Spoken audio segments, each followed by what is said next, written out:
Bienvenidos, bienvenidas a la 85ª edición de la Feria del Libro de Madrid. En esta edición volvemos con la Cabina del Libro, el espacio donde conversamos con creadores iberoamericanos que se mueven entre los dos lados del Atlántico. Nos encontramos en el espacio Talento a Bordo de Iberia y el pasajero que nos acompaña hoy en este vuelo sin escalas es Daniel Saldaña París, escritor mexicano. Daniel, ¿cómo estás? Muy bien, muchas gracias por la invitación. Daniel es autor de 7 libros, entre los que se incluyen El nervio principal, Aviones sobrevolando un monstruo, El baile del incendio y el más reciente, Los nombres de mi padre. Daniel, hemos empezado mencionando tus libros, podemos decir que ya cuentas con una larga trayectoria como autor, pero me interesaría saber sobre tu aterrizaje en el mundo de la literatura, cuando el momento en el que pasas de lector a escritor.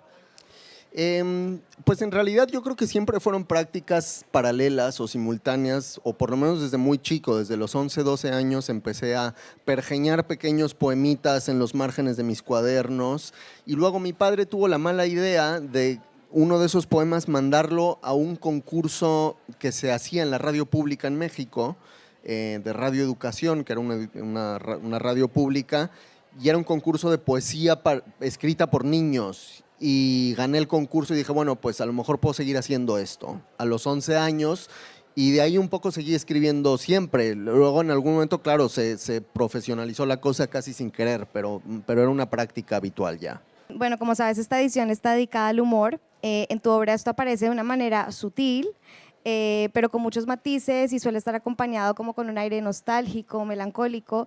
¿Este humor lo trabajas intencionalmente o es simplemente como un punto de vista que te sale natural? Yo creo que mi trayectoria, mi viaje con el humor ha ido cambiando, ha pasado por diferentes fases.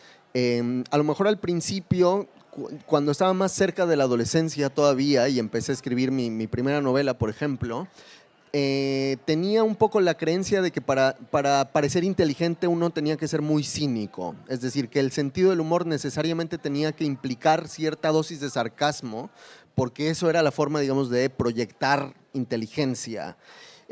Luego un poco me di cuenta de que el sentido del humor va más profundo y que no se trata tanto de una proyección, sino de una forma de ver el mundo, ¿no? Que es una herramienta de conocimiento como cualquier otra herramienta de conocimiento, y que el humor no es solo para distanciarse, que es lo que hace la ironía o el cinismo, sino también para acercarse a los demás. Y yo creo que ahí un poco empezó a cambiar mi sentido del humor y a irse más hacia ese tono nostálgico que dices, que implica una cierta dosis de ternura. Hay un humor que raya ahí con la ternura.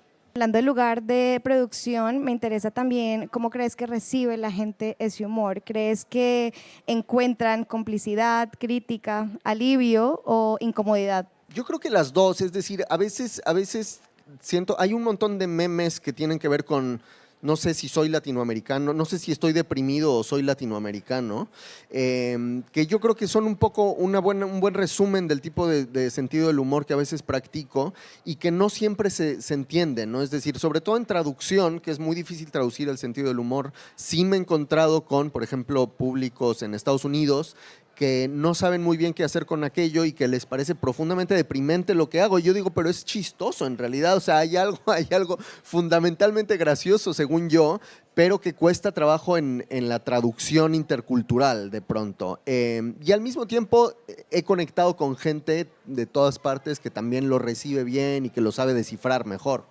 Tú en tus obras llevas la ciudad, es un gran tema en tus obras, y es muy protagonista. ¿Cómo experimentas a nivel personal y luego a nivel creativo ese ida y vuelta cuando regresas del viaje y de estar mucho tiempo en las ciudades? Tengo una relación medio bipolar con las ciudades, es decir, nací en la Ciudad de México, pero crecí en una ciudad más pequeña y de hecho en un pueblo cerca de una ciudad más pequeña, Cuernavaca, y ni siquiera Cuernavaca, sino en las afueras. Y siempre tuve como un movimiento de entrar a la ciudad y volverme a salir, entrar y volver a salir. Y me sigue pasando un poco lo mismo, es decir, yo en la Ciudad de México paso temporadas, vivo un par de años y luego algo me abruma demasiado digamos, el volumen, la intensidad de la ciudad, y tengo que salir corriendo y pasar una temporada afuera, me busco refugios, hago muchas residencias de escritura en lugares medio aislados, en mitad del invierno, y luego vuelvo a la ciudad. Y esa especie como de reencantamiento de la ciudad me sirve mucho para escribir, es decir, como descolocarme o salirme un poco del embrujo de la ciudad para poder volver a entrar. Creo que estamos en un momento muy fértil a nivel editorial, no solo porque por lo que se está publicando, que han llegado muchos autores latinoamericanos a España, sino también por la circulación precisamente que se debe a las editoriales que ahora se han asentado aquí, publican desde España. Tus primeros libros en España salieron en una editorial independiente, ahora ya estás en una más grande. ¿Cómo sientes esa relación o si crees que ha cambiado la lectura y cómo han recibido tu obra aquí? Pues es difícil para mí como distinguir exactamente quién me lee. O sea, de pronto hay gente que se me acerca o que me escribe y me entero de que se venden libros y de que circulan los libros, pero es raro, como que nunca tengo una imagen muy clara de por qué alguien me lee o quién me lee. Pero sí estoy muy contento, digamos, con el papel que juega mi editorial y sobre todo mis editores. Es decir, soy un creyente ferviente en la participación de los editores en la construcción del libro. Creo que los libros son un proceso colectivo al final de trabajo y esa relación estrecha con los editores, sean editores independientes o de casas editoriales más grandes, me parece que es lo que termina de darle toda la potencia a un libro. Entonces siempre, digamos, trato como de ser lo más abierto posible a ese diálogo. Hemos hablado ya del humor en tu literatura, pero me interesa saber qué te hace a ti gracia, como qué cosas te hacen reír de verdad y qué autores crees que para ti tienen el mejor sentido del humor. Ay, es buena pregunta. Hace rato venía yo leyendo un libro en el tren de camino a Madrid de Sofía Balbuena y me reí en voz alta realmente con el último cuento de Personaje Secundario, que es algo que no me pasa muy seguido. O sea, en general creo que detecto el sentido del humor, lo disfruto, pero rara vez me río, digamos, así en voz alta, ¿no? Recuerdo, sí, más joven, por ejemplo, leer La Conjura de los Necios, teniendo que parar porque lloraba de la risa y no podía seguir leyendo. Y así tengo, pero no sé, por ejemplo, o sea, me sigue pareciendo chistoso el Quijote, ¿no? Es decir, hay partes del Quijote que creo que he llegado a disfrutar por su sentido del humor más tarde en la vida, que a lo mejor al principio me parecía como un humor que me dejaba más indiferente y ahora siento que tengo más acceso y que lo disfruto más. Y en la vida me dan risa las cosas más diversas, ¿no? Me da mucha risa mi perro, que me da ternura. Es un perro muy patético, que todo el tiempo se cae, se desmaya, le pasan cosas, está viejo, está mal de salud, pero es muy chistoso. Y yo no solo creo que es chistoso, sino que tiene un sentido del humor. Llamo de cierre y para una recomendación, ¿qué libro llevarías para un vuelo transatlántico, para que tu vuelo se haga más corto?